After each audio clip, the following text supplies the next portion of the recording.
Was it worth it? That's the big question. Was this worth the money? Let me begin by talking a little bit about how long I've had the bike and how often I use it. I think that's really important to kind of point out right off the bat. I've had this bike for a little over a month, and I use this thing daily, daily before and after my workouts. All right. So I just want to kind of throw that out there. I think that's key. So I definitely been putting it to use. I definitely been pushing it to the limit. So is it worth it? Heck yeah, it's worth it. This thing is a beast. No doubt about it. It is worth it. It gives you a brutal workout, like I've mentioned in my other video, which is the biggest difference between in my opinion, obviously, between the Rogue Echo bike and the Assault bike. And by far, it's definitely the fact that this is a belt drive versus the Assault bike, which uses a traditional chain, and it kind of gives you that momentum. And so this is definitely, in my opinion, again, it is harder than the Assault bike, hands down. Especially if you've used both, you will definitely know what I'm talking about. So going back to the bike, is it worth it? Yes, it's worth it. Let me kind of give you a quick walkthrough of the bike and some of the things that I also purchased. So I'll kind of go around the bike as I talk. Let's start with the weight. I mean, this thing is glued, it's solid. It's 130 pounds. I mean, it's not going anywhere. So you could be pedaling as fast and hard as you want. This thing isn't moving. Maybe, wiggle a little bit, but that's about it. Don't worry about, moving or tilting or anything like that. It's staying put. So let's start with the wind guard here.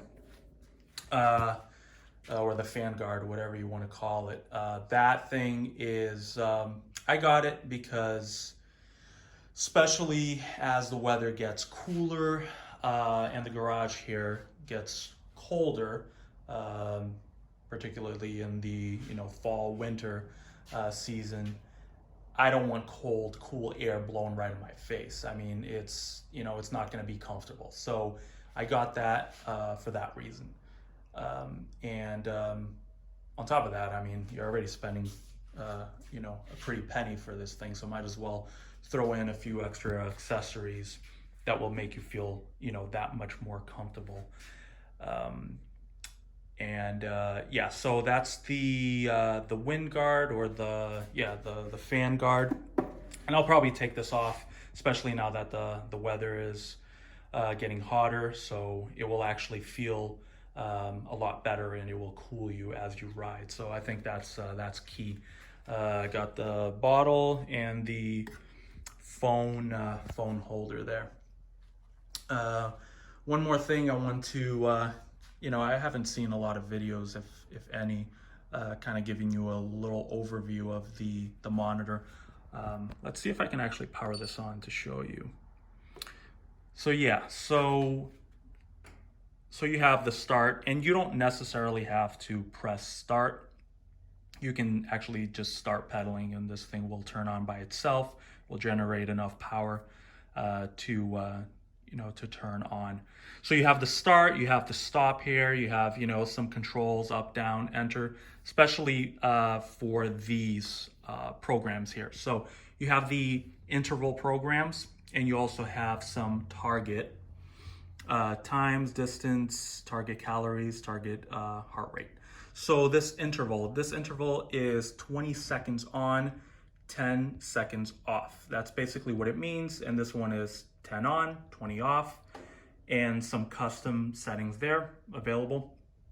Also the target time, target distance, calories, and target heart rate. That means that you can actually select any of these targets and it will actually count down until it hits that target that you set. And you can use this up and down to set your targets. One thing that I do want to point out, and I'm not gonna lie, it is something that worried me in the beginning.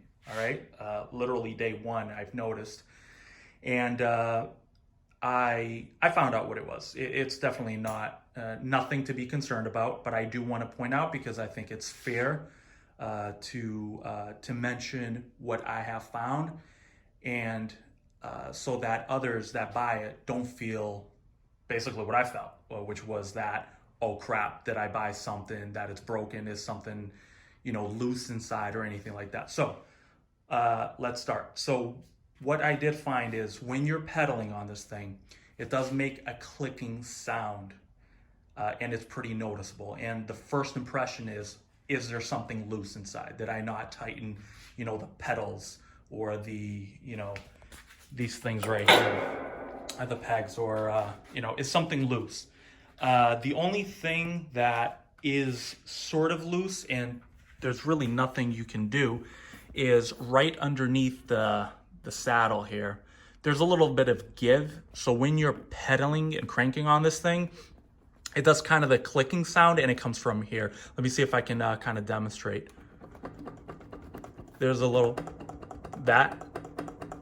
You will hear that, especially as you're moving back and forth. It's gonna create that little sound, but absolutely nothing to be concerned about. It is not a deal breaker. Nothing to regret. Oh man, I shouldn't have bought this bike. I should have gone with something else. By no means. It's definitely not nothing to be concerned about. As long as you tighten everything down and you hear that, just don't worry about it. Really. Like I mentioned before, it is solid. It is sturdy. It's made to last. Very little maintenance, obviously, because there's no chain. Nothing to be tightened over time. Little maintenance to zero maintenance. So that's it. Hopefully you enjoy this video. Thank you for watching.